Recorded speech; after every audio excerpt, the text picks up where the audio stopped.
जय श्री कृष्णा फ्रेंड्स। चलिए, जैसा टाइटल दिया गया है सांख्य योग वर्सेस कर्म योग, भगवत गीता में श्री कृष्ण भगवान क्या कहते हैं, कर्म या ज्ञान कौन श्रेष्ठ, इसके बारे में बात करते हैं, चर्चा करते हैं। अगर आप मेरे चैनल पर नए हैं तो सब्सक्राइब करना ना भूलें। नमस्कार मित्रों, आज हम जानेंगे कि भगवत गीता में श्री कृष्ण भगवान ने सांख्य योग और कर्म योग के बारे में क्या कहा है। दोनों मार्गों की चर्चा गीता के दूसरे और तीसरे अध्याय में विस्तार से की गई है। तो कौन सा मार्ग श्रेष्ठ है, ज्ञान या कर्म का? आइए इसे समझते हैं। पहला है सांख्य योग क्या है। सांख्य योग का अर्थ है ज्ञान का मार्ग, जिसमें व्यक्ति आत्मा और शरीर के अंतर को समझता है। श्रीमद् भगवत गीता में श्री कृष्ण भगवान अर्जुन से कहते हैं, असत्य का कोई अस्तित्व नहीं है और सत्य का कभी नाश नहीं होता। सांख्य योग आत्मज्ञान के माध्यम से व्यक्ति को जन्म और मृत्यु के चक्र से ऊपर उठने की प्रेरणा देता है। इसमें कर्म त्याग नहीं है, बल्कि बुद्धि द्वारा आत्मा को समझना और तटस्थ रहना मुख्य उद्देश्य होता है। दूसरा है कर्म योग क्या है। कर्म योग का तात्पर्य है कर्म करते हुए ईश्वर को समर्पित रहना। श्री कृष्ण भगवान गीता में कहते हैं, कर्मण्येवाधिकारस्ते मा फलेषु कदाचन, अर्थात तुम्हारा अधिकार केवल कर्म करने में है, उसके फलों में नहीं। फल की चिंता मत करो।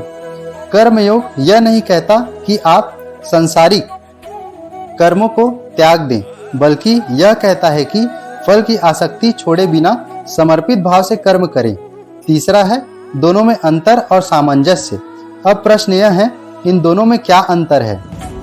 सांख्य योग वर्सेस कर्म योग।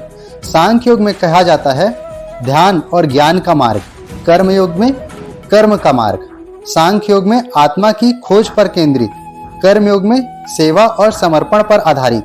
सांख्य योग में निष्क्रियता में बुद्धि, कर्म योग में सक्रियता में भक्ति। सांख्य योग इन दोनों में, परंतु श्री कृष्ण भगवान कहते हैं कि ये दोनों मार्ग वास्तव में एक ही लक्ष्य की ओर ले जाता है। बुद्धिमान लोग इन्हें अलग नहीं मानते, यानी ज्ञान और कर्म दोनों को मिलाकर जब हम योग करते हैं वही सर्वोत्तम योग है। चौथा, आज के जीवन में क्या अपनाएं।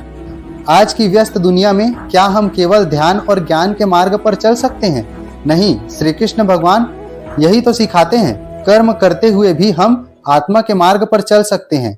इसलिए कर्म योग अधिक व्यवहारिक है। चाहे आप शिक्षक हो, डॉक्टर हो, किसान हो, व्यापारी हो या अन्य, अपने कर्म को ईश्वर को अर्पण करके ही कर्म करना चाहिए, वही कर्म योग कहलाता है। तो मित्रों, गीता हमें यह सिखाती है कि ज्ञान और कर्म दोनों का संतुलन ही श्रेष्ठ मार्ग है। अगर आपको वीडियो अच्छी लगी हो तो चैनल को सब्सक्राइब करें, लाइक शेयर एंड कमेंट्स करें और नीचे कमेंट में बताएं कि आप सांख्य योग के निकट हैं या कर्म योग के। धन्यवाद। जय श्री कृष्णा। जय श्री कृष्णा फ्रेंड्स। अगर आपको वीडियो अच्छी लगी हो तो चैनल को सब्सक्राइब करें, लाइक शेयर एंड कमेंट्स करें। मिलते हैं अगले वीडियो में कुछ नया सीखने के लिए। जय श्री कृष्णा। धन्यवाद।